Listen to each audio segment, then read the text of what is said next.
Ya, em, kalau Bapak pernah lihat gambar mural saya, pasti ada karakter atau apa namanya elemen pot, vas itu tadi.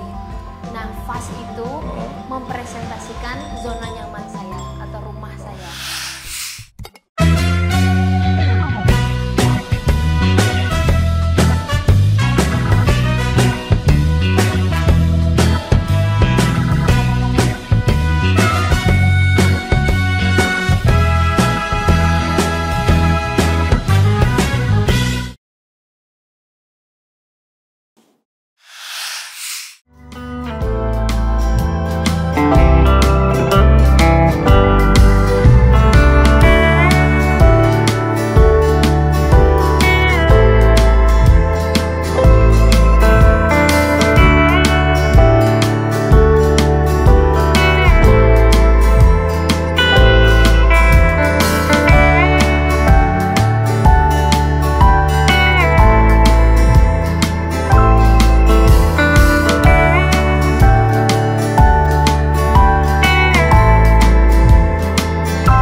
Sahabat Bentara, berjumpa kembali dalam podcast Bentara Budaya. Yang kali ini kita berada di Bali. Podcast Bentara Budaya akan menampilkan seniman inspiratif dari seluruh tanah air. Dan kita berkesempatan untuk berbincang-bincang dengan seniman muda yang banyak bergelut dibilang seni mural. Nah, seniman muda ini memiliki pengalaman yang luar biasa, tidak hanya berprestasi di tingkat lokal dan nasional, tapi banyak karyanya yang sudah dinikmati di mancanegara. Beberapa negara yang sudah dikunjungi selain Nepal, India, Kamboja, dan juga Spanyol, Afrika Selatan, dan terakhir berada di Australia. Jadi kita akan sapa siapa seniman muda yang kali ini kita akan berbincang-bincang.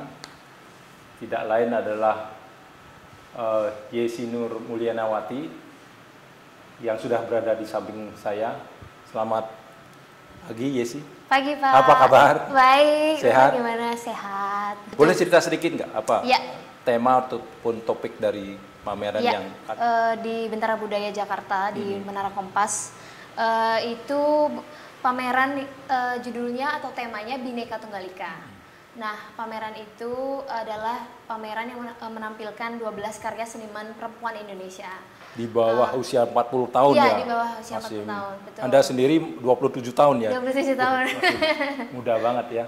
Jadi kalau nggak salah 2014 kuliah Iya. di Universitas Telkom Bandung, Telkom Bandung, ya. mengambil jurusan desain grafis ya. Iya, betul.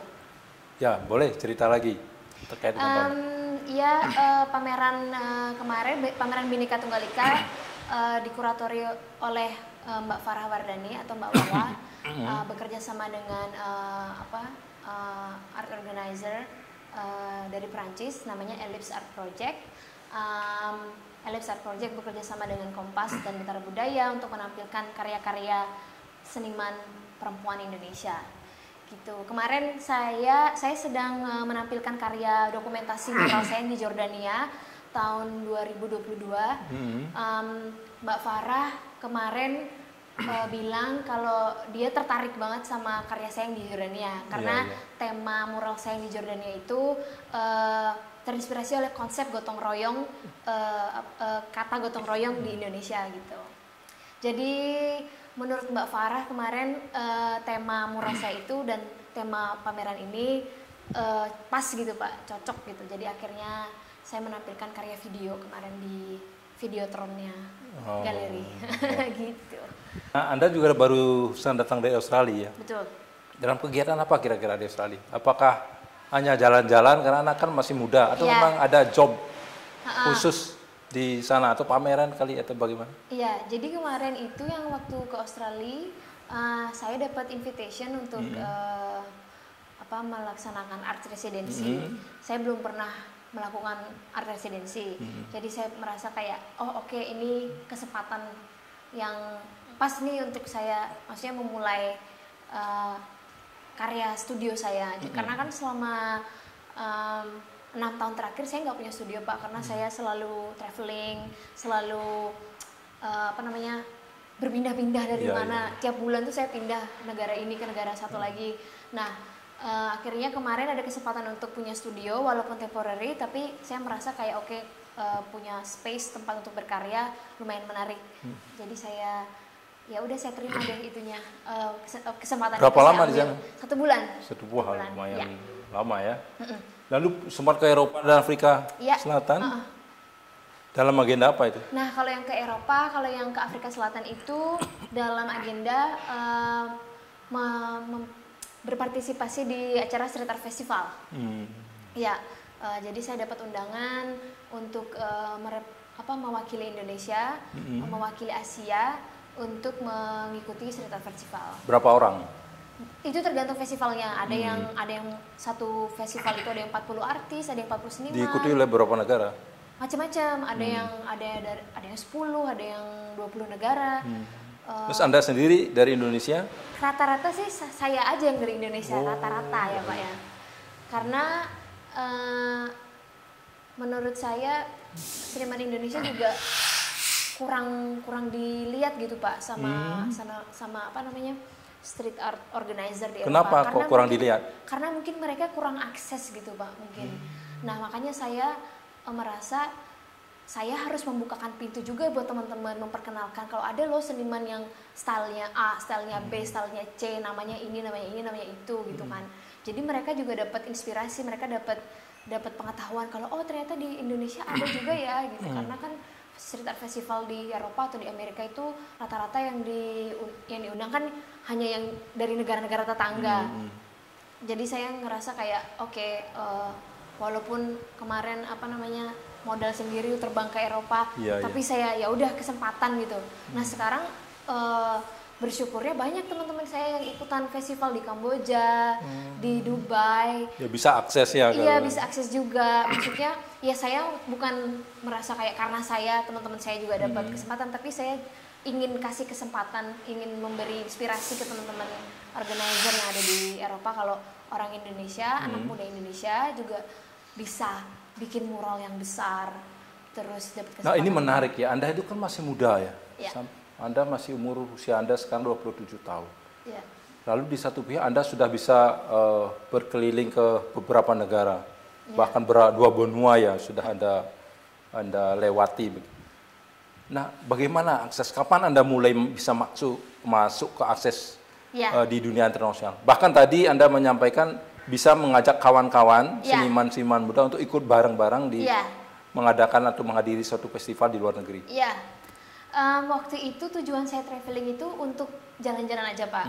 Jadi saya tahun akhir 2018 itu saya mulai traveling ke Malaysia, negara-negara Asia Tenggara. Terus saya pikir kayaknya kesempatan ini bakal lebih bagus kalau saya gunakan juga untuk berkarya. Jadi saya coba kontak beberapa. Jadi awalnya traveling dulu. Iya, traveling hanya untuk melihat dunia, hanya untuk holiday gitu. Terus akhirnya saya coba kontak beberapa teman yang ada di sana, ayo mural bareng gitu. Akhirnya terbukalah pintu koneksi itu tadi Pak, sama ketemu orang dari negara A, dari negara B, dari negara C, bertukar kontak, bertukar connection. Akhirnya saya kenal si A, kenal si dari situlah. Nah, waktu itu juga saya sempat tinggal di India selama 2 tahun. Dari waktu sama pandemi itu saya 1 tahun itu setiap bulan itu saya mural Pak. Goal saya tahun 2021 itu saya mau buat 13 mural. Nah itu kan saat pandemi itu bagaimana itu? Iya, tapi waktu itu saya tinggal di desa Pak, di India Selatan, di desa banget. Jadi tidak seperti pandemi. Suasananya ya. Suasananya nggak seperti pandemi, jadi saya masih bisa Itu jalan-jalan. masih kehidupannya normal begitu. Ya nggak normal-normal banget, tapi ya maksudnya ya bisa belanja, bisa kesana kesini, tapi maksudnya nggak strict banget gitu. Jadi saya tiap minggu itu saya coba cari tembok keliling, saya sewa motor waktu itu keliling desa. Itu Anda sendiri? Sama pasangan saya.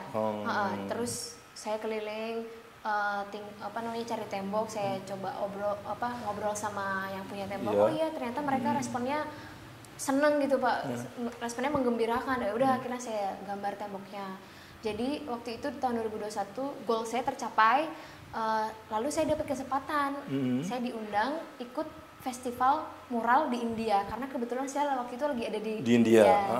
Biasanya kan festival itu internasional, mereka invite seniman-seniman dari berbagai negara. Tapi karena pandemi, India waktu itu tutup untuk negara luar. Akhirnya kebetulan saya seniman internasional yang lagi ada di sana. Saya di-invite. Itu pertama kali saya mural temboknya 15 x 15 meter. 3 lantai. Nah, itu dari situlah pertama kali, dari mural itu saya dapat kesempatan yang lain lagi. Gitu. Berarti diawali dari India ya? Iya, betul. Dari India di sebuah kampung saat pandemi. Iya, betul. Lalu menyebarlah sekarang. Ya. Sampai ke benua Afrika Selatan, Betul. Australia dan sebagainya ya.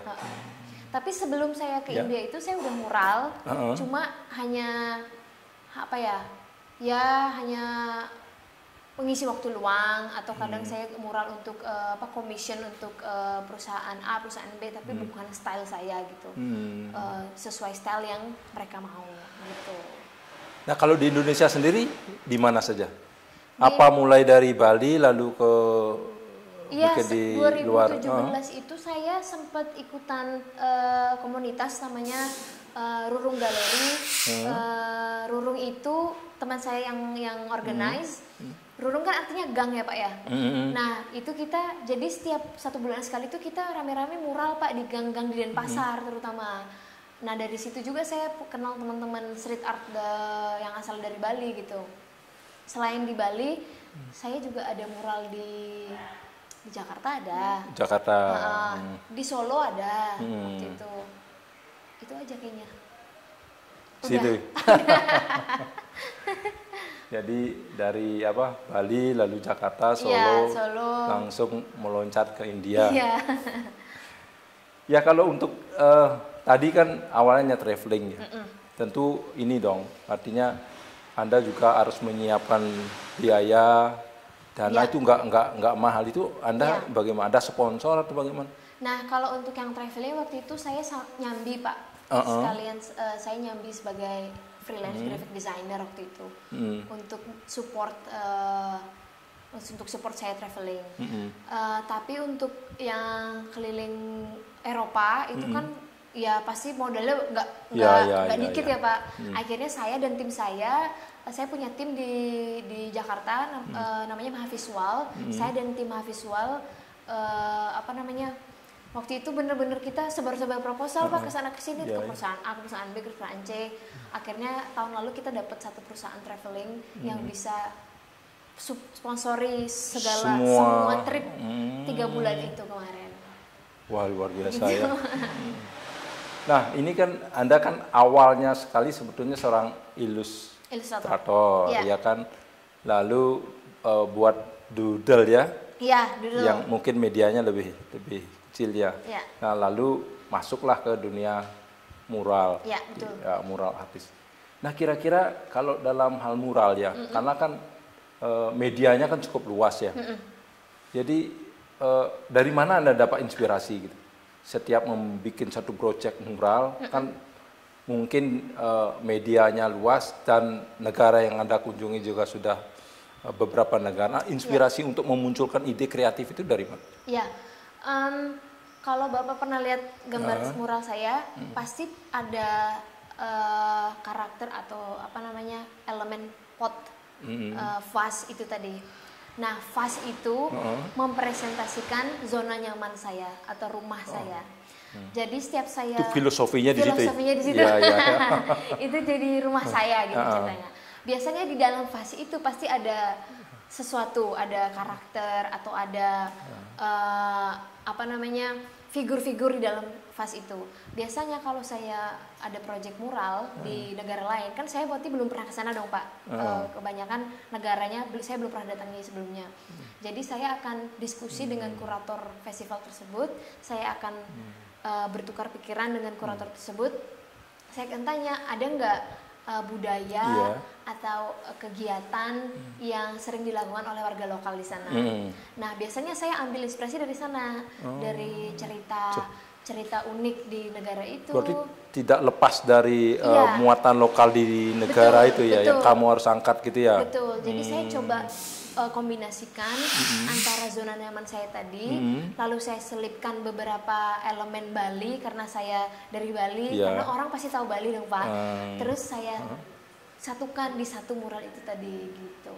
Dengan budaya di sana. Iya. Jadi ada tiga poin, ada filosofi vas tadi, terus ada unsur budaya Balinya, dan unsur budaya lokal di mana. Betul. Nah, punya pengalaman nggak? Kadang-kadang kan dalam masuk satu daerah mungkin begitu kita mural, ada lingkungan di sekitarnya yang dalam tanda tertib Anda diterima atau tidak, itu bagaimana? Dari beberapa negara yang Anda kunjungi itu?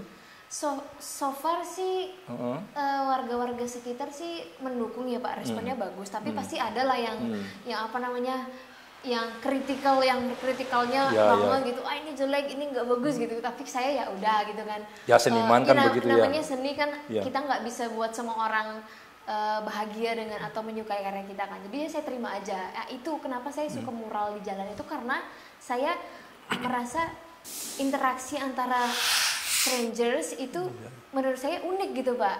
Saya bisa kenal budaya lokal itu malah dari orang-orang yang lewat waktu saya bikin mural itu gitu loh.